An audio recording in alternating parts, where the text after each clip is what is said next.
करनी सेना का एक राज्य स्तरीय प्रतिनिधिमंडल दुमका के जरवाडीह पहुंचे। पेट्रोल कांड में जान गंवाने वाली बेटी के परिजनों से की मुलाकात।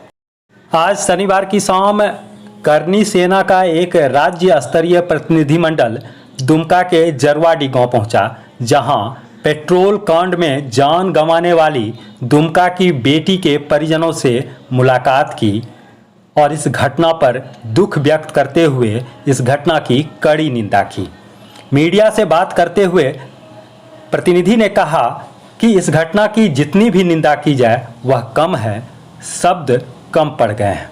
उन्होंने कहा, लेकिन शर्म की बात यह है कि इतनी बड़ी घटना होने के बावजूद स्थानीय विधायक अभी तक पीड़ित परिवार से मिलने नहीं पहुंचे हैं। इस घटना की जितनी निंदा की जाए कम है, क्योंकि इंसान अपने आप को सबसे ज़्यादा महफूज अपने घर पे समझता है। और उस अपराधी का हिम्मत देखिए कि घर पर सोई बच्ची को जिंदा जला के वो चला गया। अब उसकी निंदा करने तो अब सब कम पड़ जाएंगे।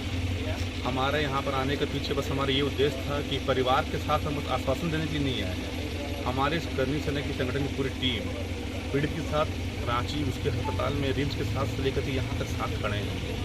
और आने वाले दिन में जब तक उसको पूरा न्याय नहीं मिल जाता है, जब तक उस दोनों अपराधियों को फांसी पर नहीं चढ़ा दिया जाए, क्योंकि ये उस बच्ची की मांग थी कि जिस तरह से वो मरी है तड़प तड़प करके, उस दोनों को भी उसी तरह से मरना है। तो जब तक उसकी मांग को हमें पूरा ना कर दें, हम लोग सरकार से मांग करते हैं कि उस बच्ची की आखिरी तमन्ना पूरी की जाए और उसको उचित न्याय दिया जाए। तब तक पूरी राष्ट्रीय स्वयं सेना की टीम इसके साथ खड़ी है। परिवार कहीं ना कहीं देखिए, इस बात में तो कहीं ना कहीं सच्चाई है कि अगर उसे उचित इलाज मिली होती, क्योंकि जिस दिन उसका देहांत हुआ बच्ची का, उस दिन हम लोग दोपहर में उससे मिले हैं। हमारे संगठन के प्रदेश संयोजक ने अपने हाथों से उसे खाना खिलाया और वो बच्ची अपने से बात भी कर रही थी। इसके मतलब है कि उसके अंदर में मतलब एक स्टेमिना था, लेकिन चूँकि उचित इलाज नहीं मिलने के कारण ही उसकी मौत हुई, मृत्यु हुई है। अगर आज किसी दूसरे के इलाज के लिए उसे एयरलिफ्ट करके बाहर भेजा जा सकता है, तो उस बच्ची को क्यों नहीं?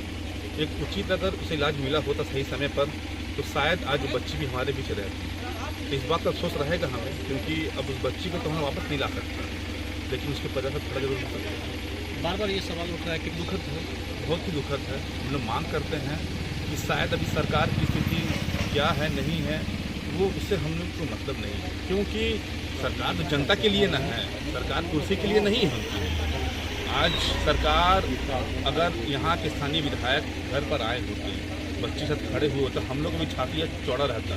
लेकिन ये तो अब क्या इसे कहा जा सकता है, इसे दुर्भाग्य ही बोल सकते हैं हम लोग कि अभी तक स्थानीय विधायक यहाँ पर नहीं पहुँचे। हमारा डिमांड है कि पीड़ित परिवार को जो सरकार ने मुआवजा दिया वो तो मुआवजा कुछ नहीं। हम तो डिमांड किए थे सरकार से कि पीड़ित परिवार को एक सरकारी नौकरी और प्लस 5 करोड़ रुपया मुआवजा दिया जाए, साथ ही जो एक घटना में अभियुक्त है उसका घर तोड़ दिया जाए।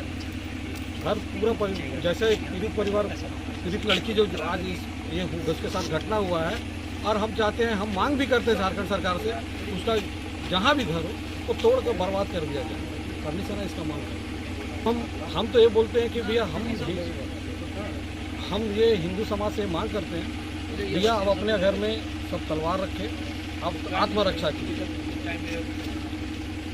और समाज को सशक्त करने के लिए पहले तो जागरूकता तो लाना ही होगा, जागरूकता है भी, प्लस सरकार को भी थोड़ा ध्यान देना पड़ेगा इस चीज़ को। नहीं, सवाल ये होता ये लव जिहाद एक टारगेट बना के चला गया हिंदू समाज की। इस जगह अगर योगी मॉडल सरकार रहती तो अभी तक तो पूरा उसके पूरे खानदान का ही नस्ल नाबूद कर तो नहीं, लेकिन घर पूरा तोड़ ताड़ के बर्बाद कर दिया जाता है।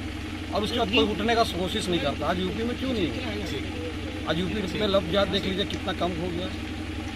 हिंदू लड़कियों को क्यों टारगेट किया जा रहा है?